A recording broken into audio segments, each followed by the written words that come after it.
Imposibilitado de residir en España por la guerra civil, se traslada continuamente entre Francia e Italia. Vive temporalmente en Roma, donde se interesa por los maestros renacentistas que ejercerán una influencia decisiva en la siguiente etapa de su obra. Cuando el conflicto en España se decide en 1939 a favor de las tropas fascistas lideradas por Francisco Franco, Dalí, que ya había abandonado Italia con Gala, monta en Nueva York El sueño de Venus para la Exposición Universal, que se realizará en la ciudad. En este viaje se materializó su apuesta por convertirse en un showman mediático que le garantizaría la promoción continua de su obra y de su personaje. Molesto porque los organizadores alteraron el proyecto original de Sueño de Venus, lanza un panfleto desde un avión en el que reclamaba su independencia como artista, en el que sería el primero de sus delirantes episodios autopromocionales. También colabora con la puesta en escena del ballet Bacchanal, que no es bien recibido ni por la crítica ni por el público. De regreso en París, Breton lo denuncia por apoyar el racismo, lo expulsa del movimiento surrealista y crea un acrónimo con su nombre y lo llama Avida Dollars por haber vendido el arte, cosa que parece importarle más bien poco a Dalí, quien además nunca ocultó su admiración y apego por el dinero. Ante la expulsión del grupo, Dalí dijo: "El surrealismo soy yo". El avance de las tropas alemanas acelera la huida del pintor y Gala, que parten a España para luego huir a Nueva York. Fama y fortuna.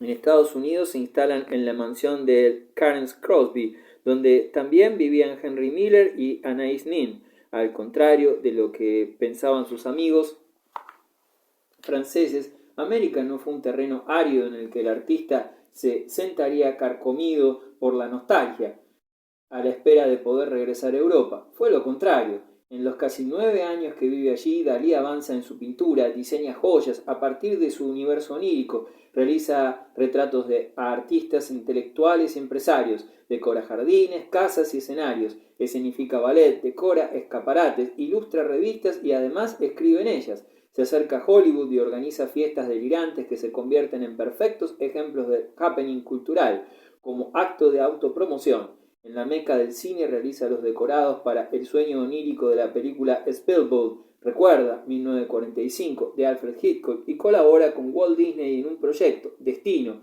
que solo verá la luz en 2004. En esa época expone por lo menos una vez al año en museos de prestigio y galerías de arte. También durante unos años decide firmar sus cuadros como Gala Salvador Dalí, como homenaje a su esposa Musa y también para recalcar que ambos formaban un equipo. La revista Art News proclama que a Dalí le falta poco para convertirse en el mejor pintor académico del siglo XX. Y es que Dalí recupera su admiración por los clásicos y lleva esas técnicas a sus propias pinturas. Según el propio Dalí, lo más subversivo que le puede pasar a un surrealista es convertirse en místico y saber dibujar. En esos años, Dalí sigue con avidez los avances científicos al tiempo que se adentra en el estudio de las religiones, especialmente en el catolicismo.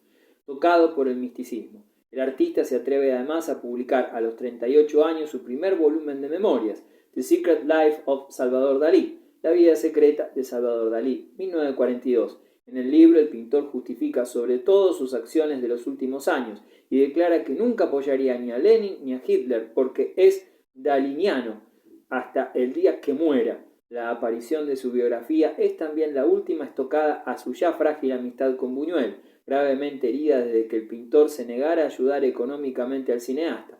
En el libro, Dalí revelaba que el aragonés era ateo, lo que significó su expulsión del MoMA, donde trabajaba hasta ese momento. Esta declaración pone de relieve la importancia que estaba adquiriendo los aspectos religiosos en la vida de Dalí, que tiene en la explosión de la bomba atómica sobre Hiroshima en 1945 el detonante de su misticismo.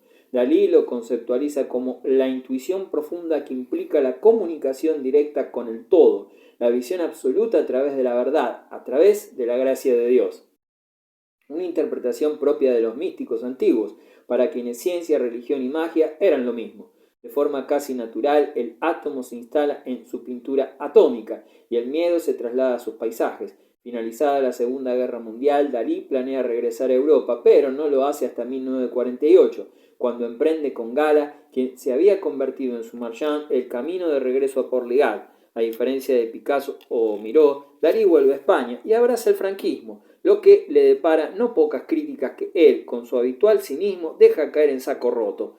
Desde entonces y hasta su muerte, Dalí y Gala vivirán en Portligat, salvo en los otoños e inviernos que los compartirán entre París y Nueva York.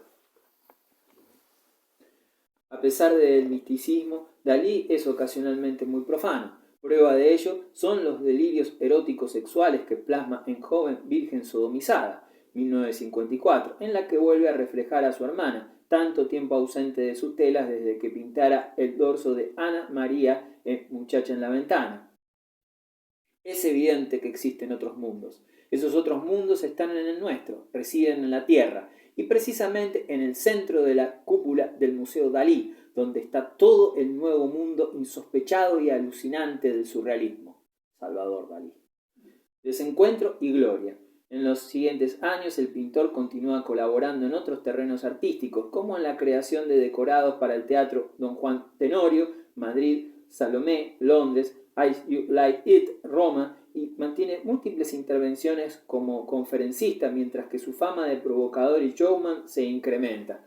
Aunque Dalí se define en esos momentos como ex-surrealista y experimenta con el pop art y la psicodelia, se mantiene fiel a su propio estilo. Busca un recurso pictórico que se inspira en la física cuántica, que denominó realismo cuántico, plasmado en L'Edad Atómica, 1949, en las distintas versiones de la Madonna de Portligat, 1950, y en el Cristo de San Juan de la Cruz, 1951. El pintor siguió valiéndose de su método, que pasó a ser místico paranoico crítico, para interpretar un mundo cambiante. El método lo continuará aplicando el resto de su obra y se va introduciendo en una dimensión intermedia entre el cielo y la tierra. En 1951 publica El Mefisto místico, donde lo explica en profundidad y aprovecha para atacar la decadencia de la pintura moderna. Una vez más se presenta como salvador del arte. Paralelamente, sus cuadros alcanzan una popularidad notable, aunque muchos críticos creen que las obras realizadas en esta época son menores. Quizás esta visión no sea del todo objetiva, por la propia predisposición del pintor a llamar la atención. Basten dos ejemplos. Se presenta en una conferencia dentro de un Rolls Royce repleto de coliflores, o anuncia al mundo que se rasurará el bigote, y cada acto tiene una repercusión mediática tremenda. Esta repercusión era necesaria para mantener el interés por su obra, que ya no se limitaba a cuadros, publicaciones, esculturas o ilustraciones. Dalí realizó joyas y objetos de decoración, pañuelos, serigrafías y hasta una serie de perfumes con su nombre y el de su mujer, con la que ya se había casado por la iglesia. Todo en él fue polémica. Tras su matrimonio eclesiástico, ese pintor ex-surrealista fue recibido en audiencia privada por el Papa Juan XXIII, a quien le enseñó una de sus Madonas de Portligat. Dalí convence a Marcel Duchamp para que lo incluya en la International Surrealista Exhibition que se celebra en 1960 en Nueva York, con gran enfado de Breton. Después de muchas consultas logra exponer su Madonna Sixtina, Oreja de la Madonna, mientras que Breton, Edouard Aguerre y José Pierre protestan publicando el texto "We don't earn it that way", pero el escándalo no afecta a Dalí y sus lienzos se siguen repartiendo por los mejores museos del mundo, como La Última Cena, que es comprado por un coleccionista que luego la donará a la National Art Gallery de Nueva York. Mientras otros artistas tienen que esperar a su muerte para lograr reconocimiento universal, Dalí lo disfruta en vida. Su primer museo se inaugura en Cleveland, Estados Unidos, en 1971, fundado por sus amigos y coleccionistas, Eleanor Reynolds Morse, que más adelante se trasladaría a St. Petersburg, Florida. Las negociaciones para convertir el antiguo Teatro de Figueras, parcialmente destruido durante la Guerra Civil Española, en el Museo Dalí dan sus frutos y se inaugura oficialmente en 1974. Su casa en Portligat y el castillo de Pujol que regaló a Gala conocerán idéntico destino. Las condecoraciones tampoco se hacen esperar. En otro giro subversivo le conceden la Gran Cruz de Isabel la Católica, alta distinción del Estado español, y lo nombran miembro extranjero asociado de la Academia de Bellas Artes. En París, a pesar de tanta distinción y extravagancia, Dalí continuará trabajando el resto de su vida en obras que resumen su búsqueda de expresión, unificando sus diferentes estilos. el surrealismo, el puntillismo, la abstracción geométrica, holografías y psicodelia. A principios de los 80, su óleo, El sueño, 1937, de la colección de Edward James, es vendido por 360.000 libras esterlinas, el precio más alto jamás pagado por la obra de un artista en vida. La otra cara de la moneda son los rumores nunca desmentidos por el pintor de la firma de lienzos en blanco que facilitaban las falsificaciones de sus obras. Gala fallece en 1982 y el pintor cae en una profunda depresión, afectado también de Parkinson. 2 años más tarde sufre quemaduras graves tras un incendio en el castillo de Publol y se traslada a vivir a la Torre Galatea del Museo Teatro de Figueras. Allí permanecerá hasta su muerte en el 23 de enero de 1989.